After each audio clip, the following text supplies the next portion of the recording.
What's up guys, Gundam fan, welcome back, and today we're looking at this guy. What was that?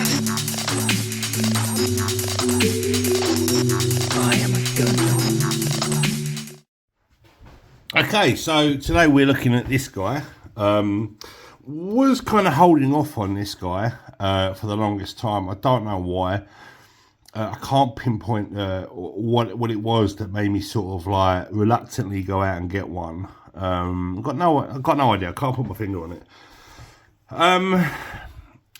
But I've got one. I went out for some petrol today, and I needed some super glue. So I popped into my local Hobbycraft, which is the last place you want to go for absolutely anything because their markup is silly.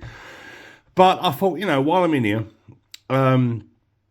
I had a little look around, and they had the usual stuff like Revel, Tamiya, and some Humbrol stuff or whatever. A little bit of Warhammer, sorry.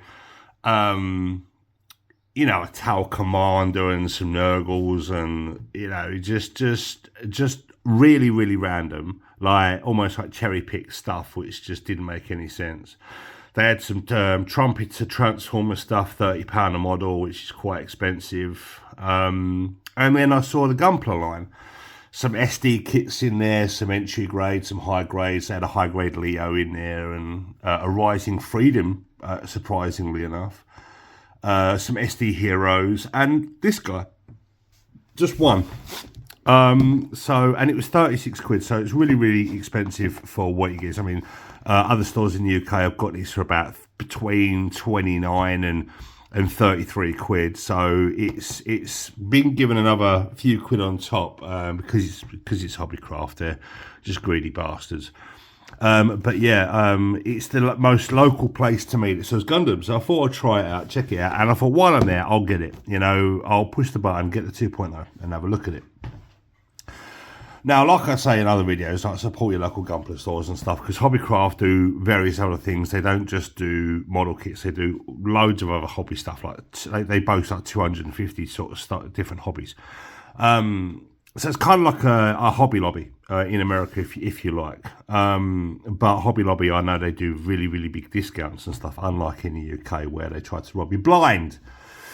But like I say, support your local hobby stores and online stores, Mecha Hangar, Gunpla UK, Kid Altverse, and you know, Rivals Corner. Off the top of my head, there's many more. But while I was there, getting some super glue because I need to super glue some bits and pieces for the mini project that I'm doing for my workmate.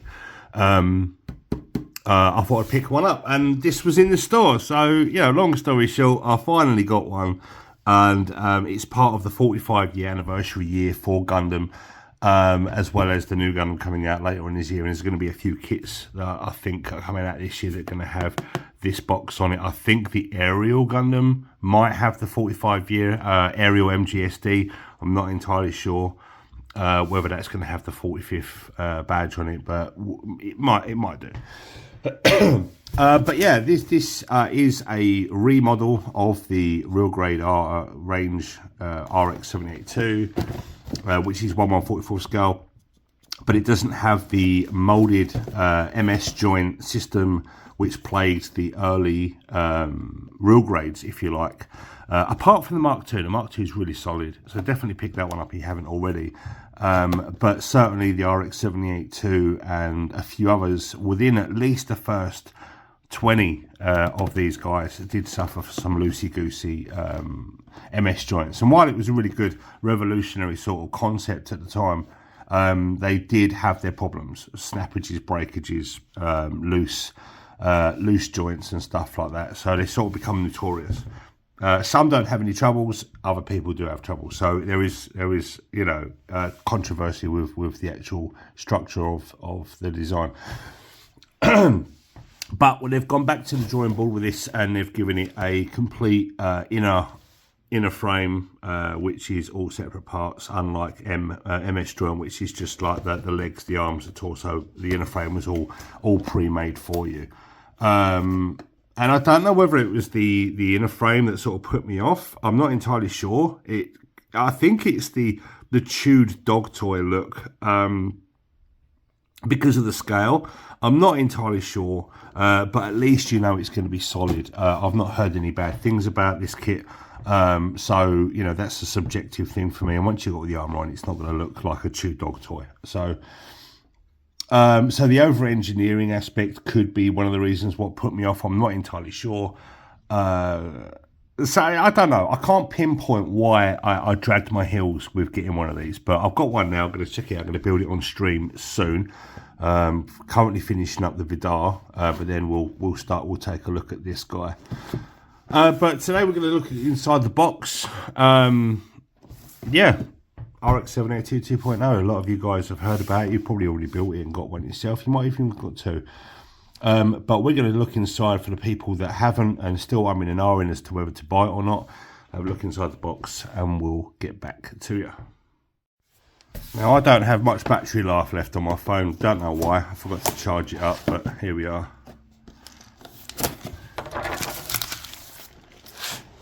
It's always nice when you get that plastic strap in to keep the box nice and closed. Shows you it's come either direct from Bandai UK or from Cosmic Group. I think this is direct from Bandai UK. I don't think the distributor for Hobby UK is Hobbycraft is Cosmic Group. I'm not entirely sure. I could be wrong. Right, straight off the bat, the A runner. And some stickers, foil and detail stickers. Not a fan, never have been. But if you're doing a straight build and you're putting it on and you don't care about the carrier film being visible on the stickers, then you can put it on. You can get water slides, which is probably the avenue that I'll go down. I might put some of these foil stickers on. And then do some water slides and do some panel line and give it a clear coat, and that's it. That'll be me done. I don't know whether I'll paint this guy or not. We'll have to wait and see. The primary colours are, well, primary colours. We've got yellow, blue and red there. Very vibrant. Not necessarily sure on the colours that they've used. Personally, I'm not really a fan of the brown, the blue being this dark on the RX78, but it is what it is. The next is the inner frame, which is a nice, almost like a Barbatos brown grey. Very nice. I do like that colour. It offsets the white really nicely. So yeah, this is a lot of the weapons, backpack, and hip skirts and whatnot. Some more of the armor, which has it wouldn't surprise me if Kotoki had some sort of hand in the design, because it's got loads of holes and bits and pieces for the armor to come through. I don't know whether Hideki Kotoki was part of it. I almost called him Hojima. Jesus, that's a crossover. Just imagine Hijima started making Gunpla. And there's some off-white, which is nice, which contrasts with the white, so you do get two tones. A lot of real grades do come with that two-tone, which is nice. And also the inner frame has got a two tones as well. So it comes with this more lighter grey, so you get layered effects, especially in the elbows and knees, which will be visible, so that'll be nice. To have that visual like step in colour looks really nice.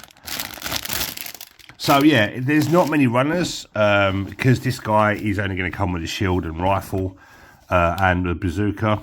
It does come with a core fighter as well, which is nice. I don't know whether it will come with a core block to then enable you to have the core fighter on display or not, but it's one of those things. It doesn't matter if it is not on display, because I suppose you could then display the torso and the legs in like deploy mode, you know, where it's flying with its shield and its rifle tucked away, like flying through the air, waiting to sort of combine, I guess. Now that is more like it. I prefer this colour here, like the canary yellow and the lighter style blue, over like the darker primary colour look. I prefer it when it's less saturated. I'm a massive fan of colours that are not too saturated. Saturated colours it's just a bit gory for me. So if I was to paint it, I would tone it down a taste. Right, so it does say core fighter. You are building the core fighter. Doesn't look too terribly complicated. I was going to say convoluted, but I'm struggling today. The undercarriage does pop on. It doesn't fold out, unlike the perfect grade unleashed version, which is nice. But you know, if you're going to be having it inside as the core block anyway, because the Gundam, I don't think will be able to go together without the core block installed. I'm not entirely sure, to be fair, because it is internal, and it sort of links the waist to the top half of the torso. So I don't know whether that part and that part can go together, so you don't have to have the core block inside. But when I build this thing, I'll on stream, I might be able to test it out, see if you can have the core fighter separate. And I'm saying core fighter way too much. Let's move on. So it does have a nice ab crunch. There is some good drawings and illustrations, and I like the background. It's got like a tech sheet background. I like that. And it's showing you the articulation of the neck and how much travel it has. It's really nice. Pretty standard in terms of real grade. It's nice and clear. The arrows and indicators show you the movements and what you've got to do. Very, very clear in English and kanji. So you are catered for around the world. Some nice promo shots in the middle. Much like the box art. It's pretty standard stuff. All really well done. The manual feels really nice, and it's very clear. No glue required. You know what you're getting into when it comes to Gunpla. This will build straight out of the box. And then there's some assembly instructions and some gimmicks on how to open the cockpit. And will this have a seated Amaru? Does this actually come with a pilot figure?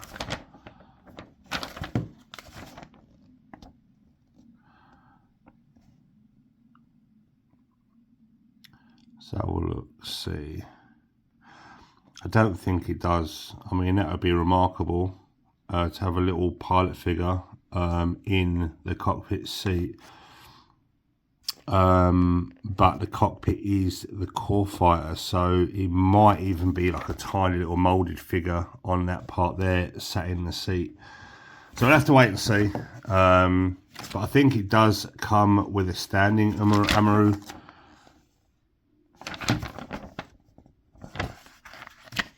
A 1/144th scale Amaru. Let's have a little look.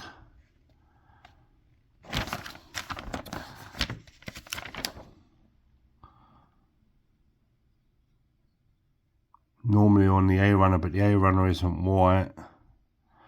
I don't know. Can't see him. And normally when there's a paint guide, you can see the figure. So I don't think it comes with Amaru. So that's a bit of a bummer, really, because a lot of real grades do come with a tiny little figure. So I don't know why they've decided against that. If there is a little Amaru in here, I'm not seeing it, so that's kind of a bummer, because a lot of the real grades still do come with figures. So I'll have a little look, see if I can find him, and it might be a nice surprise. So when you come across it, it's not advertised in the manual, and then you see him. But, you know, it is what it is.